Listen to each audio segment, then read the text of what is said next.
আজি এটা পাৰ্সেল পঠাব লৈছো যেটো পাৰ্সেল খুবেই স্পেশাল আছিল আৰু পাৰ্সেলটোৰ লগত উইচ কাৰ্ড দিব দিছিল কিহৰ উইচ আছিল আৰু কোনে অৰ্ডাৰ কৰিছিল সকলোখিনি আজি ভিডিওটোত আপোনালোকে জানিব পাৰিব তেন্তে আহক ভিডিওটো প্ৰথমৰ পৰা আৰম্ভ কৰো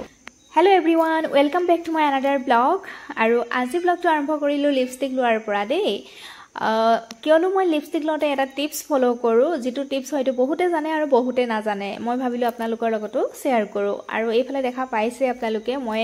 লিপষ্টিক লোৱাৰ পাছত লগাইছো পাউডাৰ আৰু পাউডাৰ লগালে একচুয়ালি কি হয় হুকান হৈ পৰে আৰু লং লাস্টিং হয় আৰু দেখিবলৈ ইমান ধুনিয়া লাগিছে চাওকচোন আৰু এয়া চাওক মই হাতেৰে এনেকে সুই দেখাইছো কিন্তু এৰাই যোৱা নাই বহু সময়লৈকে থাকি যায় এনেকুৱা কৰিলে আৰু এইফালে এতিয়া মই আহিলো মোৰ দোকানলৈ আহিলো দেই দোকান ঘৰৰ ফ্ৰন্টতে হয় বাৰু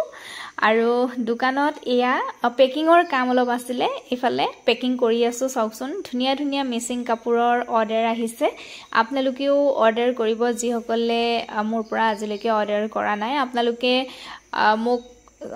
পাই যাব ফেসবুক পেজত চুনমনি সিল্ক এম্পোৰিয়াম বুলি আছে আৰু ইউটিউবতো চুনমনি সিল্ক এম্পোৰিয়াম বুলি আছে আপোনালোকে সাৰ্চ কৰিলে পাই যাব মই ভিডিওবিলাক আপলোড কৰি থাকো মাজে সময়ে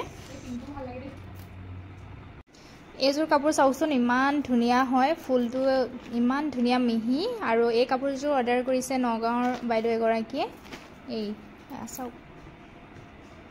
কাপোৰযোৰ চাওকচোন ইমান ধুনিয়া হয় হেভিকে এনেকে ওয়াৰ্ক কৰা আছে এয়া যিসকলে মোৰ ভিডিও চাইছে আপোনালোকে দেখিছিলে চাগে মই ভিডিওত দেখাইছিলুৱে এনেকৈ ফিক্স কে বুৱা আছে বহুত ধুনিয়া হেভি এজোৰ কাপোৰ হয় এয়া আৰু এইফালে এজোৰ বিশেষ স্পেশাল এজোৰ কাপোৰ দেই কালাৰ দেখা পাইছে আপোনালোকে গ্ৰীন কালাৰ হয় আৰু এই কাপোৰযোৰ মই যেতিয়া অনলাইনত দেখাইছিলো এজন হাজবেণ্ডে ওয়াইফৰ কাৰণে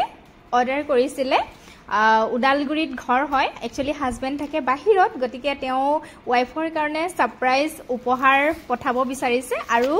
তেওঁ ধুনিয়াকৈ এটা টুকা হোৱাটছআপতে মোক দিছে ধুনিয়াকৈ লিখি দিবৰ কাৰণে হেয়া আমি ৰেডি কৰি আছো আৰু এইফালে এয়া কাৰ্ড মানে বনাই থকা হৈছে এইফালে যিমানখিনি পাৰো ট্ৰাই কৰিছো কাৰণ তেওঁ যেহেতু ধুনিয়াকৈ গিফ্টটো দিব দিছে সাৰপ্ৰাইজ গিফ্ট হয় আৰু এই কাপোৰযোৰ ইমান ধুনিয়া মানে হেভি ডিজাইনৰ এজোৰ কাপোৰ হয় মিচিং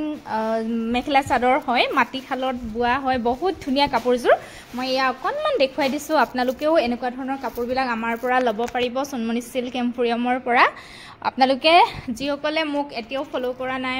আপোনালোকে মোক ইউটিউব আৰু ফেসবুক পেজত পাই যাব চুনমনি সিল্ক এম্পোৰিয়াম বুলি আছে এই কাপোৰযোৰ যথেষ্ট এজোৰ ধুনিয়া কাপোৰ হয় ইমান ধুনিয়া নহয় কাপোৰযোৰ চাওকচোন ইমান ধুনিয়া হেভিকে কাম কৰা আছে এইফালে এজোৰ কাপোৰে তেওঁ ওয়াইফৰ কাৰণে সিলেক্ট কৰিছে আৰু আশা ৰাখিছো নিশ্চয় ওয়াইফে ভাল পাব আৰু এইফালে লগতে মই মোৰ ফালৰ পৰা সৰু এটি উপহাৰ দিছো এইফালে আৰু এইফালে আমাৰ কাৰ্ড ৰেডি কৰি থকা হৈছে ফাইনেল লুকটো আপোনালোকক দেখুৱাই আছো বাৰু দেই আৰু টুকাটো মই আপোনালোকক পঢ়ি দিছো হাজবেণ্ডে ধুনিয়াকৈ লিখি দিছে তেওঁ লিখিছে many happy returns of the day happy birthday my dear sweet wife love you too from your husband ধন সঁচাকৈ ইমান মৰমত মানে এটি উপহাৰ সাৰপ্ৰাইজ হিচাপে তেওঁ পঠাব লৈছে তেওঁকো ধন্যবাদ জনাইছো নিজৰ ওয়াইফৰ কাৰণে ইমানখিনি যে তেওঁ কৰিছে আৰু ফাইনেল লুকটো আপোনালোকক দেখুৱাই আছো অকনমান সময়ৰ পাছতে আৰু এইফালে চাওকচোন কাৰ্ডখন ৰেডি হৈ গল দেই কেনেকুৱা লাগিছে আপোনালোকে জনাব আৰু এয়া মোৰ ফালৰ পৰা দিয়া সৰু উপহাৰ তেওঁ লৈ বুলি আশা কৰিছো তেওঁ ভাল পাব আৰু জন্মদিনৰ বহুত বহুত শুভেচ্ছা জনালো আগতীয়াকৈ দেই ফাইনালি এইফালে কাপোৰযোৰ পেকিং কৰি থকা হৈছে আৰু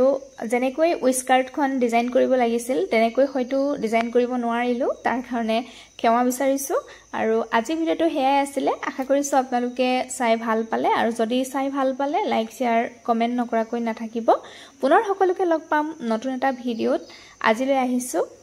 বাই বাই